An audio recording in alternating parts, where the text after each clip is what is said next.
गरीब की बिरयानी। होशियारपुर गांव में गुड्डू नाम का एक गरीब लड़का रहता था। 6 महीने पहले जब वो लोग घोड़ा गाड़ी से दूसरे गांव जा रहे थे, तब एक हादसा हो गया। उसके पिता की मौत हो गई और उसकी माँ के पैरों में इतनी गहरी चोट लगी कि उनका चलना फिरना दूभर हो गया। माँ, अब तो बस कुछ चिल्लर ही बचे हैं गुड्डू। सारा पैसा मेरे इलाज में जा रहा है। घर में खाने तक के पैसे तू मुझे मार डाल, इस बीमार माँ से छुट्टी पा। गुड्डू, माँ ये आप क्या कह रहे हो? बस आप ही तो मेरा परिवार हो। आपको कुछ हो गया तो मैं कैसे रहूँगा? माँ, फिर हम गुजारा कैसे करेंगे? मैं भी अपाहिज बनकर तुझ पर बोझ बन गई हूँ। गुड्डू, ऐसा कुछ ना कहो, मुझे कुछ समझ नहीं आ रहा। आप ही कोई तरीका सोचिए ना। माँ, बेटा तू एक काम कर, तू खाना बहुत अच्छा बनाता है, तू गांव में खाने की दुकान शुरू कर ले। गुड्डू, अरे माँ, पर इतना सब कुछ रोज रोज बहुत महंगा पड़ेगा और वैसे भी मेरा बनाया खाना आपको ही पसंद है, बाकी लोगों का पता नहीं। माँ, नहीं बेटा, मेरी उम्र निकल गई है, जानती हूँ तेरा हाथों में जादू है, तो फिर पीछे जो थोड़ी जगह है अभी के लिए सब्जियां बेचने का काम शुरू कर दे, कुछ बचत होगी तो काम बढ़ा लेना। गुड्डू, हाँ माँ, ये बहुत अच्छा तरीका है, फिर तो मैं कल से ही काम करना शुरू कर दूंगा। गुड्डू, सब्जियां बेचते हुए, सब्जी ले लो भाई, सब्जी ले लो, बिल्कुल ताजी है। ग्राहक, हाँ बेटा गुड्डू, आज तो मुझे 1 किलो सीताफल कर दो, बहुत मन है, आज तो सांभर बनाऊंगी। हाँ। गुड्डू, अरे वाह माँ जी, फिर तो जरूर आऊँगा आपके पास सांभर खाने। ये लीजिए आपका सीताफल। ग्राहक, ला बेटा, धन्यवाद। सब्जी बेचकर गुड्डू के पास जो भी पैसे आते, उन पैसों से गुड्डू के घर का खर्च निकल जाता। एक दिन सुबह सुबह गुड्डू सब्जी बेचने निकल ही रहा था। गुड्डू, माँ, मैं सब्जी बेचने जा रहा हूँ, मैंने आपके लिए खाना बना दिया है और मैं जल्दी ही आ जाऊँगा। माँ, बेटा आज मेरे पैर और कमर में बहुत जोरों का दर्द हो रहा है, मुझे लगता है कि आज तो बड़े वैद्य जी के पास चलना ही पड़ेगा। गुड्डू, ठीक है माँ, मैं तुम्हें ले चलता हूँ। माँ, पर बेटा वो इलाज के लिए तो बहुत ज़्यादा पैसे मांगेंगे। गुड्डू अपनी माँ विमला को बड़े वैद्य के पास ले जाता है और वैद्य जी इलाज शुरू करने के लिए 2500 रुपये मांगते हैं। गुड्डू, ठीक है वैद्य जी, मैं पैसों का इंतजाम कर लूँगा, पर आप मेरी माँ का इलाज जल्द ही जल्द शुरू कर दीजिए। गुड्डू गांव के मुखिया के पास जाता है। गुड्डू, मुखिया जी, मेरी माँ का इलाज के लिए कुछ पैसों की ज़रूरत थी, अगर आप पैसे उधार अच्छा होता। मुखिया, पुराने कर्जे तो तुमने चुकाए नहीं, अब और पैसे मांगने आ गया। मैं कोई पैसा नहीं दूंगा और तुमने 1 महीने में पुराने कर्जे नहीं चुकाए तो तुम्हें अपना घर देना होगा।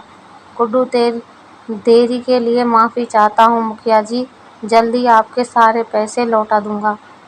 गुड्डू वहाँ से निकल गया और उसने दूसरे लोगों से भी मदद मांगी, लेकिन सब जानते थे कि गुड्डू कमाता नहीं है तो पैसे कहाँ से वापस देगा, इसलिए किसी ने उसकी मदद नहीं की। गुड्डू रोते हुए, माँ, मैं किसी चुकता नहीं कर पाया, मुझे जीने का कोई हक नहीं है। माँ, नहीं बेटा, मेरे लिए पैसों से ज़्यादा कीमती है तू। उस दिन गांव में ढिंढोरा पीटा जाता है। सैनिक, सुनो सुनो गांव वालों सुनो, राजा ने अपने खास रसोइयों के लिए एक प्रतियोगिता का आयोजन किया है, जो कल से ही आरंभ होगी। जो कोई भी उस प्रतियोगिता में विजेता होगा, उसे राजा का खास रसोइया बनाया जाएगा और साथ ही 5000 इनाम में भी दिए जाएंगे। गुड्डू पास में सब्जी बेच रहा था। प्रतियोगिता वाली बात सुनकर वो खुशी से फूला नहीं समा रहा था। गुड्डू, अरे वाह, अगर मैं इस प्रतियोगिता में भाग ले लूं तो माँ का इलाज करवा सकता हूँ और फिर राजा का रसोइया बनना भी कोई छोटी बात नहीं है। गुड्डू, माँ माँ, एक खुशखबरी है, कल से राज्य में राजा के खास रसोई के लिए एक प्रतियोगिता का आयोजन किया है। उसमें जीतने वाले को 5,000 इनाम और राजा का खास रसोइया भी बनाया जाएगा। मैं इस प्रतियोगिता में भाग लूंगा और फिर हम अच्छे से आपका पैर का इलाज करा सकेंगे। फिर गुड्डू पड़ोसियों को अपनी माँ की देखभाल का बोलकर प्रतियोगिता के लिए निकल जाता है। अगले दिन प्रतियोगिता शुरू हो जाती है। सारे प्रतियोगिता गुड्डू को देखकर जोर जोर से हंसने लगते हैं। पहला प्रतियोगी, अरे वो देखो, अब वे भिखारी भी राजा के खास रसोइयों के लिए प्रतियोगिता में भाग लेने आए हैं। हंसते हंसते वो आदमी खंभे से टकराकर धड़ाम से गिर जाता है। फिर सब लोग उस पर हंसने लगते हैं। तभी वहां पर राजा आ जाता है और प्रतियोगिता शुरू हो जाती है। फिर सारे प्रतियोगी खाना बनाना शुरू कर देते हैं। सभी प्रतियोगी बहुत अच्छा खाना बनाते हैं और खाने की खुशबू सूंघकर राजा फिर से वहां पर आ जाता है। राजा, आहा खुशबू, ये खुशबू सूंघकर तो मुझे और भी ज्यादा भूख लगने लगी। अगर आप सबका खाना बन गया है तो जल्दी जल्दी मेरे सामने पेश करो, मेरी भूख बढ़ती ही जा रही है। फिर सब लोग अपना अपना बनाया हुआ भोजन राजा के सामने पेश करते हैं।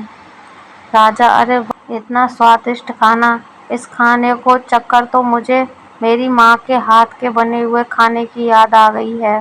मंत्री, पर महाराज, इसमें आपको नमक थोड़ा कम नहीं लग रहा क्या? राजा, नहीं मंत्री जी, मुझे तो सब सही लग रहा है। हो सकता है कि आपको नमक ज्यादा चाहिए। राजा, एक काम करो, मंत्री जी की सब्जी में थोड़ा नमक और मिला दो। गुड्डू मंत्री की सब्जी में और नमक डाल देता है और खाना बहुत बेस्वाद हो जाता है। राजा, अरे मंत्री जी, आप इतना धीरे धीरे क्यों खा रहे हो? और ये पूरा खाना खत्म करना है, क्योंकि आपको तो पता है कि मुझे अन्न का अपमान करना बिल्कुल भी पसंद नहीं है। मंत्री को फिर जबरदस्ती पूरा खाना खत्म करना पड़ता है। फिर राजा भोजन चखकर जिसने अच्छा भोजन बनाया होता है सिर्फ उसे ही प्रतियोगिता में आगे बढ़ने के लिए कहता है और बाकियों को वहां से निकाल देता है। राजा, मंत्री जी, मैं बाकी सबसे तो निपट लूंगा, लेकिन ये जो भिखारी है इसे कैसे निपटाऊं? मंत्री, तुम फिक्र मत करो, इसको तो हम डरा धमका कर यहाँ से भगा देंगे। मंत्री, हे भिखारी। गुड्डू, जी मंत्री जी। मंत्री, चल निकल जा यहाँ से और वापस दिखाई भी मत देना, और इस प्रतियोगिता से अपना नाम भी वापस ले ले। गुड्डू, नहीं सरकार, मैं अपना नाम वापस नहीं ले सकता। मुझे प्रतियोगिता के पैसों से अपनी माँ का इलाज करवाना है। मंत्री, तू मुझे बता, तुझे कितने पैसे चाहिए, मैं तुझे माला माल कर दूंगा, पर इस प्रतियोगिता से अपना नाम वापस ले ले। गुड्डू, नहीं सरकार, मैं अपनी माँ से वादा करके आया हूँ और मुझे मुफ्त के पैसे नहीं चाहिए। अब तो चाहे जो हो जाए, मैं अपना नाम वापस नहीं लूँगा। मंत्री ये बात जाकर हरिया को बताता है। हरिया, ठीक है, आप बस किसी तरह मुझे सुबह सुबह रसोई के अंदर ले चलना, बाकी सब मैं कर लूँगा। मंत्री सुबह रसोई के पहरेदार से बातचीत करता है और इतने में हरिया चुपके से अंदर जाकर गुड्डू का पूरा सामान तहस नहस कर देता है।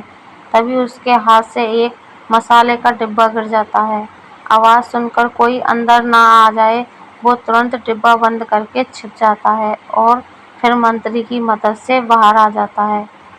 राजा, प्रतियोगिता, आज मुझे कुछ अच्छा और कुछ अलग खाना खाने का मन कर रहा है। देखते हैं आप सभी में से कौन मेरी भूख को शांत कर पाएगा। महाराज, आप देखना, मैं ही आपकी भूख को शांत करके आपका खास रसोइया बनूंगा। राजा, वह तो खाना चखने के बाद ही पता लगेगा। गुड्डू, अरे मेरी सारी सब्जियां और मेरा सारा मसाला कहाँ गया? अब मैं क्या करूँगा? अब मैं खाना कैसे बनाऊँगा? ये कौन हो सकता है जिसने मेरे पास से सब्जियां और मसाला चुरा लिया? अगर मैं हार गया तो माँ को क्या जवाब दूंगा? उनका इलाज कैसे कराऊंगा? अरे महाराज भी आने वाले हैं, मैं क्या करूं? गुड्डू बाकी लोगों से थोड़ा थोड़ा सामान मांगता है, लेकिन कोई उसे कुछ नहीं देता। आखिर में गुड्डू अपनी बिखरी हुई सब्जियां देखता है और उसे याद आता है कि उसकी माँ ने एक ऐसी ही कम सब्जी से एक बढ़िया बिरयानी बनानी सिखाई थी। कुछ देर में गुड्डू बची हुई सब्जी और माँ के दिए खास मसालों से बिरयानी बनाकर तैयार कर लेता है। दूसरी तरफ हरिया गुड्डू के मसाले का इस्तेमाल करके बहुत अच्छा भोजन तैयार कर लेता है। राजा खाना खाने के लिए आता है। राजा: हाँ तो बताइए, आपने क्या बनाया है? हरिया: महाराज, मैंने आपके लिए रसमलाई बनाई है, आप पहले इसे चखिए। राजा बारी बारी करके सभी के पकवान चखता है। राजा: हाँ तो मैंने सबका भोजन चख लिया है, अब तुम्हारी बारी है। हाँ तो तुमने क्या बनाया है? गुड्डू: महाराज, मैंने आपके लिए बिरयानी बनाई है। गुड्डू राजा के सामने बिरयानी पेश कर देता है। राजा: इसकी तो खुशबू ने ही मेरा दिल खुश कर दिया है। मैं जल्द से जल्द चख कर देखता हूँ कि बिरयानी कैसी बनी है। कुछ समय बाद राजा: हाँ तो अब मैं विजेता घोषित कर सकता हूँ। मुझे इन सब में से हरिया के हाथ का बनाया भोजन ज़्यादा स्वादिष्ट लगा। अचानक राजा के पेट में बहुत जोर का दर्द होने लगता है। राजा: अरे ये मेरे पेट में दर्द क्यों हो रहा है? अरे राम जी बचाओ, कैसा दर्द है? मंत्री: अरे महाराज, ये क्या हुआ आपको?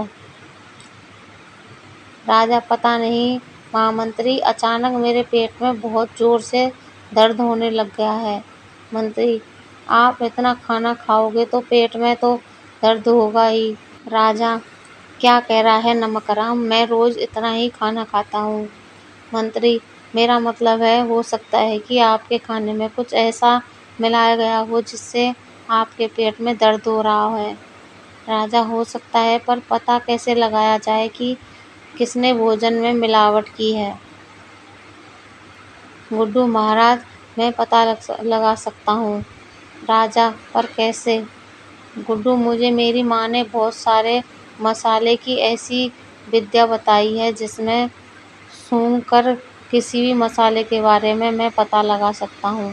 मुझे बस इसके लिए सभी के हाथों को सूंघना पड़ेगा। राजा: ठीक है, सभी प्रतियोगियों अपने अपने हाथ आगे करो। गुड्डू सूंघकर बताता है। गुड्डू: महाराज, हरिया के खाने में ही कुछ मिला हुआ था। हरिया: